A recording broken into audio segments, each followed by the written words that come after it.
আজকাল প্রায় ঘরে মায়েদের বা বোনেদের বা পুরুষদের কোমরের যন্ত্রণায় অতিষ্ঠ হয়ে গেছে। কোমরের যন্ত্রণা, হাঁটুর যন্ত্রণা বা ঘাড়ের যন্ত্রণা, বিশেষ করে মায়েদের বয়স যাদের 40-এর ঊর্ধ্বে কোমরে ব্যথা বা হাঁটু ব্যথায় উঠতে পারছে না, বা অনেক সময় বলে বাতজ বেদনা। সেই বেদনা, সেই বাতজ বেদনা থেকে মুক্তি পাওয়ার একটা বিশেষ পরীক্ষিত মন্ত্রের কথা বলবো।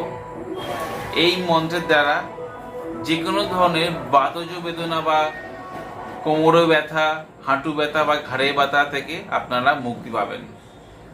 এটা হতে পারে পুরুষদের জন্য বা মহিলাদের জন্য, যে কোনো মায়েদের বোনেদের বেশিরভাগ দেখা যাচ্ছে আজকাল দিনে।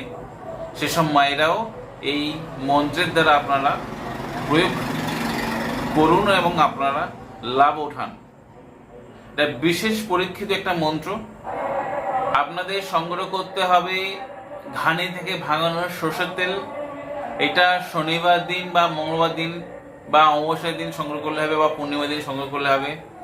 সেই দিনে প্রথমে আপনারা 108 বার জপ করে নিয়ে তারপর সেই ঘানি থেকে তেলের ওপর 21 বার মন্ত্র পাঠ করে 21 বার ফুঁক দিয়ে সেই তেল ব্যথা স্থানে লাগাবেন।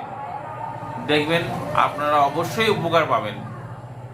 আর আপনাদের যদি এই ভিডিও উপকারে আসে, আপনার বন্ধু বান্ধব বা আত্মীয় স্বজনদের শেয়ার দিতে ভুলবেন না। মন্ত্রটি ভিডিওর শেষে দিয়ে দেব, আপনারা দেখে নেবেন। আজ বন্ধুরা এই পর্যন্ত, দেখা হবে আগামী পর্বে। ততক্ষণ সবাই সুস্থ থাকুন, ভালো থাকুন। জয় মা তারা, জয় মা কামাখ্যা, জয় গুরু বান্ধব। নমস্কার বন্ধুরা।